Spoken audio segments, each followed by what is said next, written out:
Сәлем достар, мен жаңа жұмыс бастадым. Жүргізуші болып, жеке жүргізуші болып жұмыс істеймін. Сол енді жаңадан жүргізушінің өмірі жайлы видеолар түсірем. Конечно, бұл қалжың ғой. На самом деле мен жүргізуші емеспін, сол баяғы психологпын. Просто мен қазір көлік айдауды үйреніп жатырмын. Негізі осыдан 10 жыл бұрын, 10 жыл емес, даже 13 жыл бұрын көлік айдауды үйренгенмін. Бірақ ұзақ айдамағанмын. Көлік папам алып берген. Біраз уақыт жүрдім сол көлікпен, совсем немножко. И сосын саттық ол көлікті. Айдамайтын болып қалдым. Менің папам қорқып мен үшін, қалай дейді, жас қыз деп сөйтіп, бірақ өзі әпергенді, бірақ өзі қорқып қалды сол кезде. Сөйтіп мен содан бері көлікті айдамағанмын. Біраз уақыт өтті.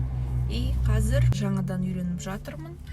Сөйтіп қызықты вообще. Көлік айдау, велосипед айдау сияқты емес екеуі. Екі түрлі. Мысалы, велосипед айдауды үйренсен, бір рет үйренсен, 10, 15, 20 жыл өтсін, обязательно есіне түседі қайтадан, қалай айдайтыныңды. Ал көлікті қанша айдасан да кейін есіне түспейді. Жаңадан үйрену керексің. Сәлем достар. Бүгін екінші күн. Влог түсіріп жатқаныма. Вообще күндер өте тығыз өтіп жатыр. Влог түсіруге, вообще видео түсіруге, честно говоря, күшім болмай жүр. Сәуір айында өте көп энергетикалық жаңалықтар болып жатыр. Осы әлемге, біздің әлемімізге, жерге, жер планетасына көптеген ашық энергия келіп жатыр. Бұл не деген сөз? Бұл жаңа трансформация. Қазір айтып өткендей, әр ай сайын адамдар өзгеріп жатыр. Бұрын мысалы бір трансформациялық психологиялық өзгеріске 1 жыл қажет болса, 2 жыл кейбіреулерге, жарты жыл қажет болса, қазір ондай емес. Қазіргі өзгерістер өте тығыз, тез болып жатыр. Әр ай сайын, әр апта сайын, әр күн сайын өзгерістер болады. Осы өзгерістерде энергетикалық өзгерістердің соншалықты көп болғаны дене үлгірмей жатыр сол өзгерістерге. Дене үлгірмегені бұл не деген сөз? Бұл денеде түрлі сырқат, ауру, легкий түрінде болуы мүмкін. Бас ауру, простуда, легкая степень, или немесе егер хронический аурулар болса, солардың обострениясы шығуы мүмкін осындай кезде. Сондықтан апрель айында, негізі осы апрельдің басында айту керек еді. Осы апрельде ораза болғаны да случайность емес. Православный постта осы уақытқа как раз келіп тұр. Тамақтан біраз диетада отырған өте пайдалы. Диета бірақ андай емес, типа маған жеуге болмайды, болды, ешнәрсе жемеймін деп өз-өзіне запрет қою емес. Өзімнің денеңді тыңдау. Қазір мысалы менде де көп тамақ жегім келмейді. Тамақты чересчур көп жеп қойсам, даже чересчур емес, сәл өзімнің порциямнан чуть-чуть артық жеп қойсам болды, ауыр ощущение болады. Потом осы айда басым часто ауырды, тоже сол энергиялар сезіп тұрғанымның көрінісі ғой бұл. Вот. Қазір Шымкентте жаңбыр жауып тұр. В целом күн алдында қатты ыстық болған, ал данный момент жаңбыр жауғаннан кейін прохладно, бірақ сонда да атмосферасы немножко такая давящая, ауа райы. Давище, и, видимо, содан бас ауырып тұрған шығар. Тағда бас аурудың бір көп қой себептері вообще. кімде чувствительностьтары, сезімталдығы терең адамдар, қатты адамдар, солардың бастары ауыруы мүмкін түрлі энергиялар келген кезде, немесе погодаға чувствительность болуы мүмкін, метеочувствительность дейді. Және баста көп отыратын адамдар, головастиктер, өздерінің денесін тыңдамайтын, керісінше тек ойлап, постоянно ойлап тұрса әр нәрсені, өткен нәрсені, қазіргі нәрсені, проблемаларды қалай шешем деп сондай оймен жүрсе бас ауырады. Бас аурудың тағы бір себебі бұл әсіресе әйелдерде, әсіресе емес, әйелдерге қатысты бұл.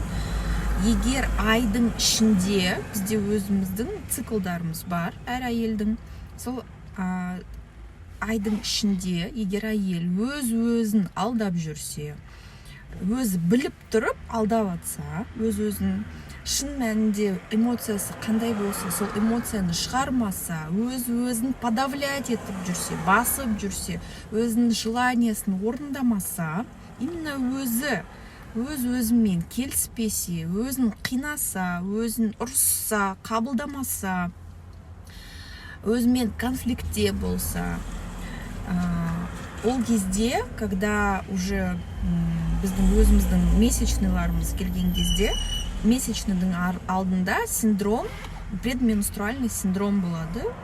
Білетін шығарсыздар, ПМС деген, сол ПМС деген нәрсе шығады, егер өзін әйел қабылдамаса. Және тағда месячныйдың өзі қиыншылықпен өтуі мүмкін. Ауыр болуы мүмкін, бас ауыруы мүмкін, недомогание, сондай состояниялар келуі мүмкін. Нормада әйелде ПМС болмау керек. Здоровый әйелде өзін қабылдайтын, еркін ұстайтын, өзін бақытты сезінетін әйелдерде ПМС болмайды. И месячныйлары спокойно жай өтеді, жақсы өтеді.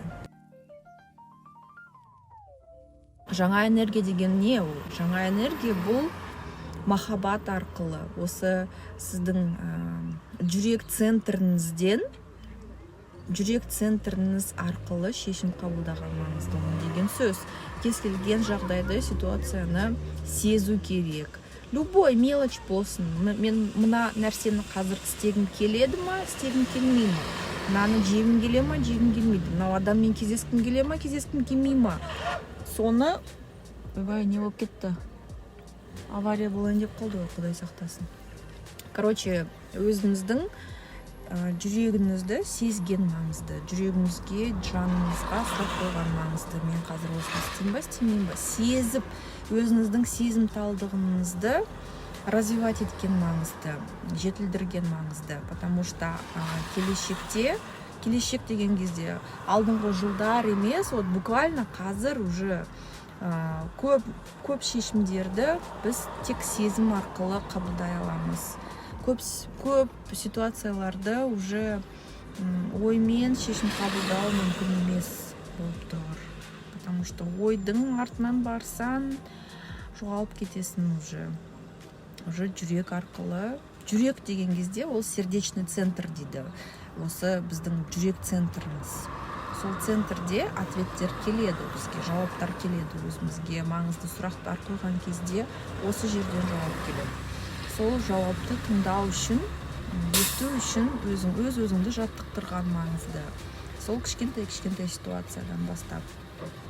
Бүгінге осы видеоны вообще әдемелеп отырып видео түсіруге қол тимей жатыр. Сонымен қатар қатты желание да болмай жатыр. Өстіп күннің ішінде уақыт табылған кезде видеоны түсіріп тұрам. Қызықты идеялар, ойлар келген кезде, егер сіздерде бір жақсы тақырыптар болса, комментарийға жазсаңыздар болады. Сол комментарийде мен таңдап, сол видеоны соған қарай шығарамын.